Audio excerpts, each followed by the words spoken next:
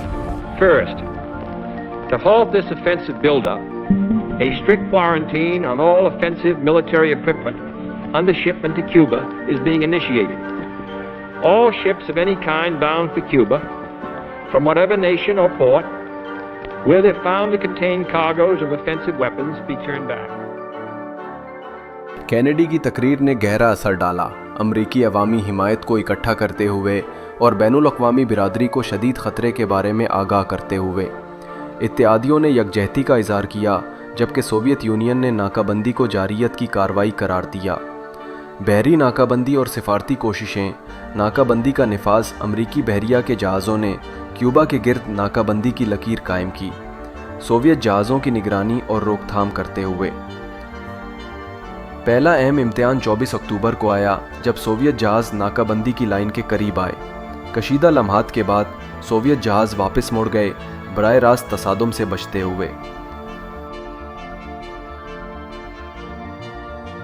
امریکہ اور Soviet union کے درمیان شدید مذاکرات ہو رہے تھے۔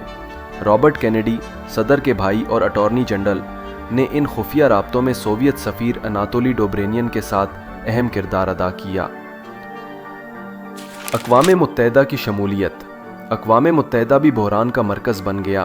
امریکی سفیر ایڈلے اسٹینسن نے سیکیورٹی کونسل کے اجلاس میں میزائل سائٹس کے ثبوت پیش کیے، سوویت پوزیشن کو مزید الگ تھلگ کرتے ہوئے۔ بحران کا حل۔ کروسچیف کی تجویز 26 اکتوبر کو۔ کروسچیف نے کینیڈی کو ایک پیغام بھیجا جس میں سوویت میزائلوں کو ہٹانے کی تجویز تھی، اس وعدے کے بدلے کہ امریکہ کیوبا پر حملہ نہیں کرے گا۔ اگلے دن انہوں نے امریکی میزائلوں کو ترکی سے ہٹانے کا مطالبہ شامل کیا۔ کینیڈی کا جواب۔ کینیڈی نے عوامی طور پر پہلی تجویز قبول کی، لیکن نجی طور پر امریکی جوپیٹر میزائلوں کو ترکی سے ہٹانے پر رضامندی ظاہر کی۔ اس سمجھوتے نے دونوں فریقوں کو فتح کا دعویٰ کرنے کی اجازت دی، جبکہ ایٹمی جنگ سے بچا لیا۔ معاہدے کا اعلان 28 اکتوبر کو۔ کروسچیف نے کیوبا میں میزائل سائٹس کو ختم کرنے کا اعلان کیا۔ امریکی جاسوسی پروازوں نے میزائلوں کو ہٹانے کی تصدیق کی اور ناکہ بندی کو 20 نومبر کو اٹھا لیا گیا۔ فوری نتائج۔ بحران کے حل نے امریکی سوویت کشیدگی میں نمایاں کمی کی نشاندہی کی، تاہم اس کے دونوں رہنماؤں کے لیے سیاسی اثرات تھے۔ کینیڈی مضبوط ہو کر ابھرے، جبکہ کروسچیف کو سوویت یونین کے اندر تنقید کا سامنا کرنا پڑا، جس نے 1964 میں ان کے آخر کار ہٹائے جانے میں حصہ ڈالا۔ ایٹمی ٹیسٹ پابندی معاہدہ۔ بحران نے ایٹمی ہتھیاروں کو کنٹرول کرنے کی نئی کوششوں کو جنم دیا، جس کا نتیجہ 1963 کے جزوی ایٹمی ٹیسٹ پابندی معاہدے کی صورت میں نکلا، جس نے فضا، خلا اور پانی کے اندر ایٹمی ٹیسٹوں پر پابندی لگائی۔ ہارٹ لائن معاہدہ۔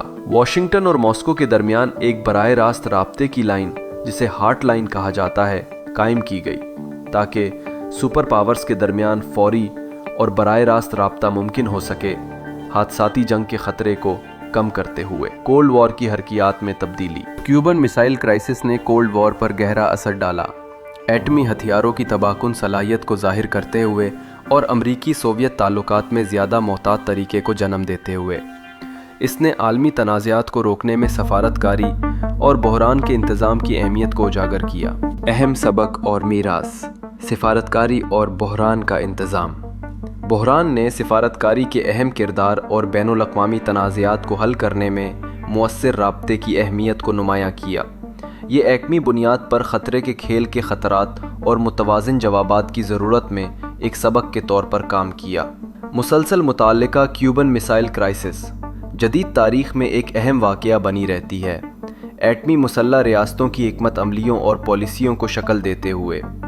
یہ کامیاب بحران کے انتظام کی مثال اور ایٹمی ہتھیاروں سے وابستہ خطرات کی انتباہ کے طور پر مطالعہ کیا جاتا رہتا ہے۔ کیوبن میسائل کرائسس اس بات کی واضح یاد دہانی کے طور پر کھڑی ہے کہ دنیا ایٹمی تباہی کے کتنا قریب آ گئی تھی، اور طاقت کے نازک توازن نے، جس نے کولڈ وار کے دور کی تعریف کی، یہ قیادت، سفارتکاری اور تنازعات کے پرامن حل تلاش کرنے کی خواہش کی اہمیت کی مثال دیتی ہے۔